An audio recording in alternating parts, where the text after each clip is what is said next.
자, 베드로가 오순절날 성령을 받고 성령이 충만해서 오순절 절기를 지키기 위해서 예루살렘에 모여온 수많은 유대인 군중들 앞에서 예수 그리스도의 십자가와 부활의 복음을 외칩니다. 그래서 결론적으로 36절에 그런즉 이스라엘 온 집은 확실히 알지니 너희가 십자가에 못 박은 이 예수를 하나님이 주와 그리스도가 되게 하셨느니라. 이 복음의 핵심이죠. 네. 바로 그 십자가에 못 박혀 돌아가신 예수님이 부활하셨고 그분이 바로 우리의 주와 그리스도, 메시아이시다. 하나님이 주와 그리스도가 되게 하셨다. 자, 여러분, 복음은 그 자체가 능력입니다. 복음에는 하나님의 의가 나타나서 믿음에서 믿음으로 이르게 하나니 기록된 바 오직 의인은 믿음으로 말미암아 살리라. 복음은 모든 믿는 자들에게 구원을 주시는 하나님의 능력이다. 그랬어요. 할렐루야. 복음 자체에 폭발적인 능력이 있습니다. 그래서 그 복음을 들을 때 거기 모인 수많은 사람들이 이 말을 듣고 마음에 찔렸다. 그랬어요. 하나님의 말씀은 좌우에 날선 예리한 검과 같아서 혼과 영과 관절과 골수를 찔러 쪼개기까지 하며 또 마음의 생각과 뜻을 감찰한다. 그랬습니다. 그래서 이 좌우에 날이 선 예리한 검과 같은 말씀이 그들의 마음을 콱콱 찌를 때 그들이 견딜 수가 없었어요. 그래서 베드로와 다른 사도들에게 물어 이르되 형제들아 우리가 어찌할꼬 가슴을 치며 이 성령의 회개의 영이 임할 때 우리가 어찌할꼬 가슴을 치는 역사가 일어났습니다. 오늘 우리 교회 안에도 한국교회 6만여 개 교회들마다 이런 말씀의 예리한 검과 같은 능력이 나타나고 말씀을 듣는 모든 사람들의 마음속에 우리가 어찌할꼬 가슴을 치며 회개하는 이러한 은혜가 임하기를 축복합니다. 자, 그때 베드로가 구원의 ABC를 선포합니다. 너희가 회개하여 각각 예수 그리스도의 이름으로 세례를 받고 죄사함을 받으라. 그리하면 성령의 선물을 받으리라. 할렐루야. 네, 구원의 단계를 보여주죠. 첫째, 회개하라. 메타노이아, 회개한다. 방향을 전환하는 것이죠. 돌아서는 것이죠. 하나님께로. 회개하고 각각 예수 그리스도의 이름으로 세례를 받고 죄사함을 받으라.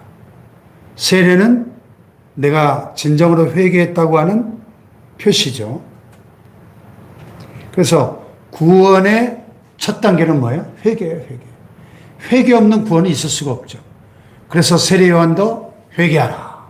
천국이 가까이 왔느니라. 예수님도 회개하라. 천국이 가까이 왔느니라. 첫 메시지가 회개하라. 할렐루야. 회개하라. 오늘 우리 한국교회 안에 우리 모두의 심령 속에 이 회개의 영이 임하기를 축복합니다. 회개. 진정한 회개. 그래서 기독교 2000년 부흥 역사를 보면 진정한 부흥이 임할 때마다 반드시 거기에는 진정한 회개가 먼저 선행돼요. 회개. 자신들의 죄악을 깨닫고 토해내는 진정한 회개. 할렐루야. 회개하고 세례받고 죄사함을 받으라. 그리하면 뭘 받아요? 성령의 선물을 받으리라. 성령의 선물. 자, 누가복음에 구하라 주실 것이요 찾으라 찾을 것이요 문을 두드리라 열 것이라. 너희가 악한 자라도 자식에게는 좋은 것을 줄 줄 알거든 하물며 너희 천부께서 구하는 자에게 성령을 주시지 않겠느냐. 구하는 자에게 성령을 선물로 주시지 않겠느냐. 할렐루야. 성령은 하나님이 우리에게 주실 수 있는 최고의 선물이다. 최고의 선물. 할렐루야.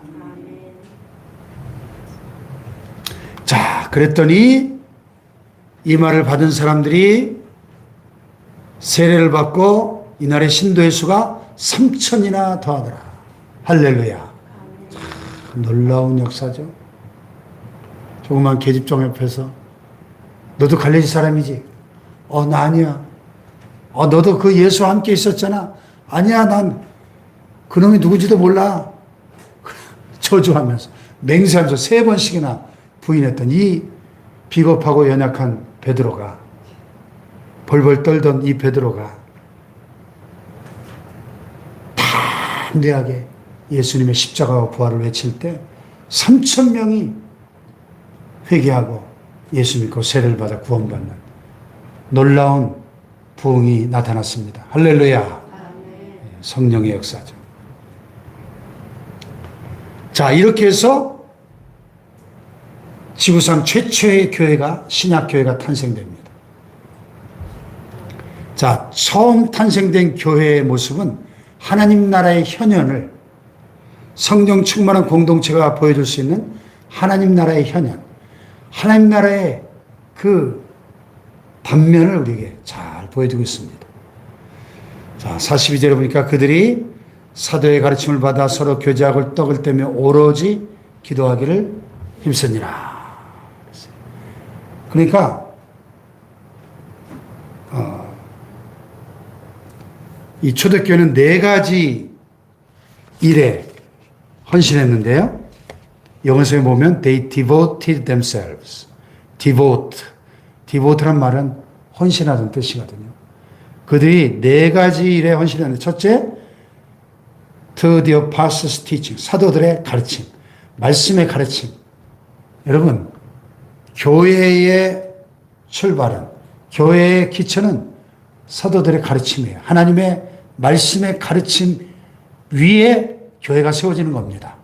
할렐루야. 사도들의 가르침.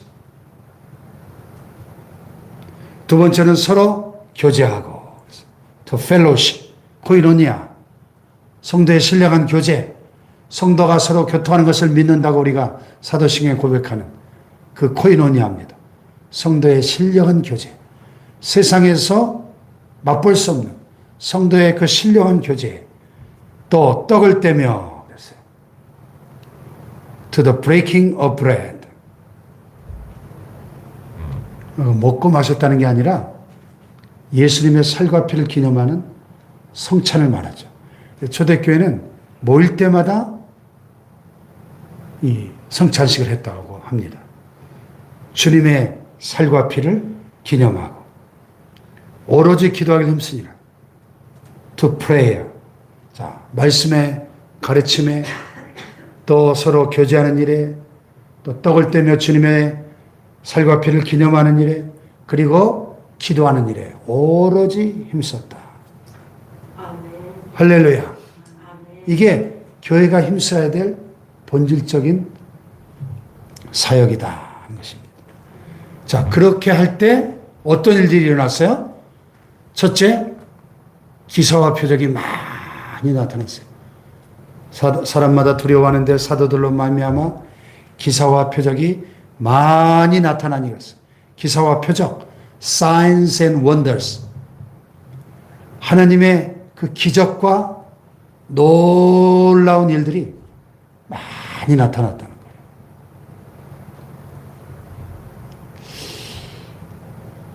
거예요. 예, 한국교회가 1960년대, 70년대, 80년대까지 막 폭발적으로 부흥할 때는 교회들마다 기사와 표적이 많이 나타났어요. 병든 자들이 낫고 귀신들이 떠나가고 그리고 수많은 기적들이 많이 나타났었습니다. 근데 언제부턴가 한국교회 안에 이 기사와 표적이 희미해졌어요. 그러면서 교회가 힘을 잃고 침체되기 시작했습니다. 오늘 한국교회가 이 사도행전에 초대교회의 원형을 회복하고 사도들로 말미암아 기사와 표적이 많이 나타나는 이 성령의 권능이 회복되어야 될 줄로 믿습니다. 그래서 교회 안팎으로 사람마다 두려워하는데 Everyone was filled with awe. 모든 사람들이 교회를 두려워. 하나님의 성령의 임재가 나타나니까 교회가 경외의 외경심의 대상이 됐어요. 이게 진정한 교회의 능력이죠. 오늘 한국교회가 이 능력을 회복할 때 이 대한민국 사회로부터 우러름을 받고 존경과 경외의 대상이 될 줄로 믿습니다. 여기 47절에도 결론적으로 보면 하나님을 찬미하며 또 온 백성에게 칭송을 받았다 그랬어. 교회가 진짜 이 하나님의 권능이 회복되면 온 백성의 칭송을 받고 존경과 칭송과 경외의 대상이 될 줄로 믿습니다. 자, 우리가 사모해야 될 진정한 교회의 모습이죠. 또 44절에 보니까 믿는 사람이 다 함께해서 모든 물건을 서로 통용하고 또 재산과 소유를 팔아 각 사람의 필요를 따라 나눠주며, 성령이 임하니까 믿는 성도들의 마음이 다 하나가 되는 거예요. 믿는 사람이 다 함께 있어. 공간적으로만 함께하는 게 아니라 마음이 하나가 되니까 모든 물건을 서로 통용했다는 것입니다. 네 것 내 것이 없이 유무상통하는 역사가 일어났어요. 재산과 소유를 팔아서 각 사람의 필요를 따라 나눠주는 이런 놀라운 하나됨의 역사. 그래서 칼막스가 이 구절에서 공산주의 사상을 창안하고 만들어냈다는 거 아니에요? 근데 칼막스가 놓친 건 뭐예요? 성령의 역사. 이게 어떤 인간의 혁명과 제도를 개혁해서 이룰 수 있는 일이 아니라 성령이 임할 때 이런 하나님의 나라가 구현되더라는 것이죠. 아멘. 할렐루야. 그런데 칼막스는 그 성령의 신비로운 역사를 간과하고 피의 혁명을 일으켜가지고 평등사회를 이루려고 했기 때문에 지난 100년 동안 오늘날까지 저 북한과 중국 같은 저런 악마적인 공산국가를 만들어낸 거죠. 오늘 성령이 우리 가운데 임하시고 이러한 진정한 사랑과 나눔의 공동체가 이루어지기를 축복합니다. 또 날마다 마음을 같이하여 성전에 모이기를 힘쓰고 집에서 떡을 떼며 기쁨과 순전한 마음으로 음식을 먹고 하나님을 찬미하며 또 온 백성의 칭송을 받으니 주께서 구원받는 사람을 날마다 더하게 하시니라. 할렐루야. 여기서 반복되는 중요한 단어가 하나 있네요. 날마다 마음을 같이하여. 날마다 더하게 하시니라. 날마다. 다 같이 날마다. 날마다. 그래서 교회는 여기 묵상의 책에 보니까 우리에게 필요한 날마다. 초대교회는 날마다의 탁월한 교회다. 날마다. 사도의 가르침을 받고 마음을 같이하여 모이게 힘쓰고 떡을 떼고 음식을 먹고 하나님을 찬미하는 이 모습 속에서 붙잡아야 될 단어가 날마다라는 거예요. 날마다. 누군가의 강요에 의해서가 아니라 성령이 충만하니까 말씀을 배우고 가진 것을 나누고 함께 먹고 예배하고 찬송하는 일을 날마다 할 수 있었다는 거예요. 그러니까 얼마나 기쁨이 충만했겠어요. 할렐루야. 예. 우리가 사실 가정에서 일터에서 또 이 사회 속에서 삶을 적당한 한 끼만 먹고 살 수 있습니까? 그럴 수 없듯이 영의 양식도 마찬가지로 이 초대교회에 이 날마다가 필요하다. 날마다. 할렐루야. 지속적으로 날마다 말씀을 묵상하고 날마다 모이고 날마다 가르치고 배우고 날마다 복음 전파를 위해서 힘쓸 때 주께서 구원받는 사람을 날마다 더하게 하시는 이것이 오늘 우리 교회가 사모해야 될 진정한 교회의 본질인 것이죠. 할렐루야. 그래서 하나님께서 이 땅에 세워진 6만여 개의 한국교회들마다 주께서 구원받는 사람을 날마다 더하게 하시는 초대교회의 부흥을 회복시켜 주시기를 주님의 이름으로 축복합니다. 기도하십시다. 통성으로 하나님 오늘 우리에게 이 날마다의 은혜를 회복시켜 주옵소서. 회개의 영을 부어주시옵소서. 진정한 부흥을 주시옵소서. 초대교회의 부흥을 우리 가운데 허락하여 주시옵소서. 우리 주여 삼창하기도 합니다. 주여